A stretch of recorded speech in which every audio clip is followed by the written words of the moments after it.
திமுக வெல்லும். ஏன் வெல்ல வேண்டும்?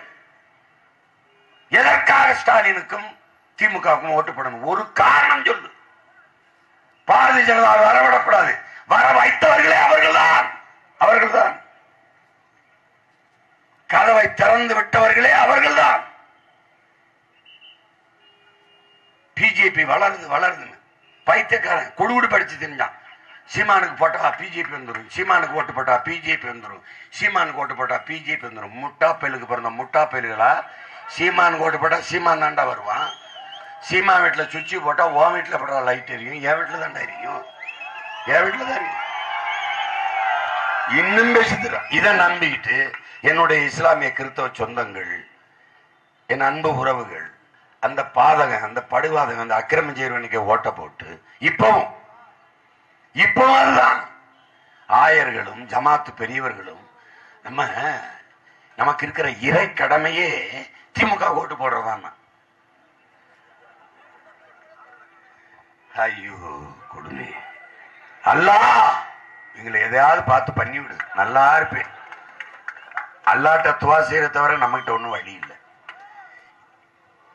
இயேசுவரன் சொல்றாரு, உன் இனம் சார்ந்தவன் எவனோ அவனிடத்திலே உன் அரசாட்சி ஒப்படைங்கிறார். இயேசுவரான் சொன்னதைத்தான் நான் சொல்றேன். என்னை ஏசுறான், இன வெறியங்கிறான், சிறங்கு சொரிங்கிறான், பாசிஸ்டுங்கிறான், செப்பரேட்டிஸ்டுங்கிறான், ஆன்டி இந்தியன்கிறான், அப்பத்தா இந்தியன்கிறான். இங்க வாடா. நாங்கள் பேசுவது இன வெறி அரசியல், இன வெறுப்பு அரசியல் அல்ல. தமிழ் பேரினத்தின் இன உரிமை அரசியல், தமிழ் பேரினத்தின் இறையாண்மை அரசியல். பல ஆயிரம் ஆண்டுகளுக்கு முன்பு மூத்த ஒரு இனத்தின் மாண்பை நாங்கள் கேட்கிறோம். தெற்காசிய முழுமைக்கும் பரவி வாழ்ந்தவர்கள் தமிழர்கள். மற்ற இனத்தவரெல்லாம் வந்து குடியேறியவர்கள். நானும் என் மகளும் சொன்னா தமிழரும் தமிழச்சியும் பேசுறோம். ஹார்வர்ட் பல்கலைக்கழக பேராசிரியர் பெருமக்கள் டோனி ஜோசப்பும் ரிச்சர்டும் மார்டினும் தன் ஆய்வு கட்டுரையிலே எழுதியிருக்கான். நீங்க படிக்கலாம், பொய் கிடையாது, படிக்கலாம். இந்திய துணைக்கண்ட முழுமைக்கும் பரவி வாழ்ந்தவர்கள் தமிழர்கள், தமிழை தாய்மொழியாக கொண்ட நாகர்கள்.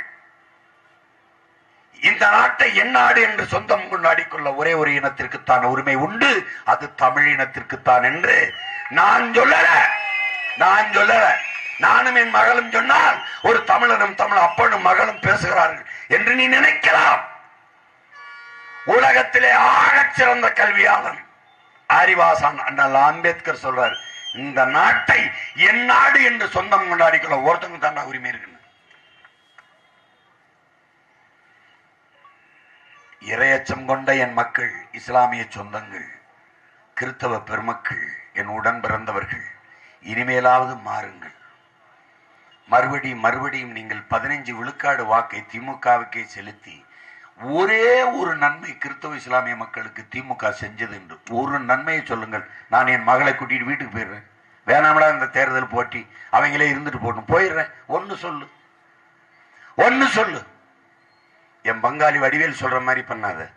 அடிக்கும் போது அதுல ஒருத்தன் சொன்னா, எவ்வளவு அடிச்சாலும் தாங்குறான்டா இவன், ரொம்ப நல்லவன், என்ன செஞ்சாலும் சகித்து.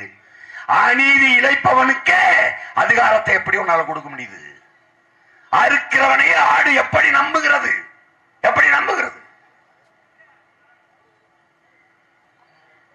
அடிமை எப்படி பிறகுறான்? அநீதி எதிர்க்கு துணிவு இல்லாதவன் சகித்துக்கிறான். தொடர்ச்சியா சகித்துக் கொள்ளுவன் அடிமையான். இவ்வளவுதான் அடிமை பிறந்த கதை. நபிகள் என்ன சொல்றாங்க? அநீதியை எதிர்த்து அச்சம் கொள்ளாமல் துணிந்து எதிர்ப்பவன் எவனோ அவனே உண்மையான ஜிகாத் என்கிறார்கள். இங்க ஒரு ஜிகாத்து கூட இல்லையா? ஒரு புனித போராளியும் இல்லையா? இருந்தான் என் உயிர் அண்ணன் பழனி பாபு.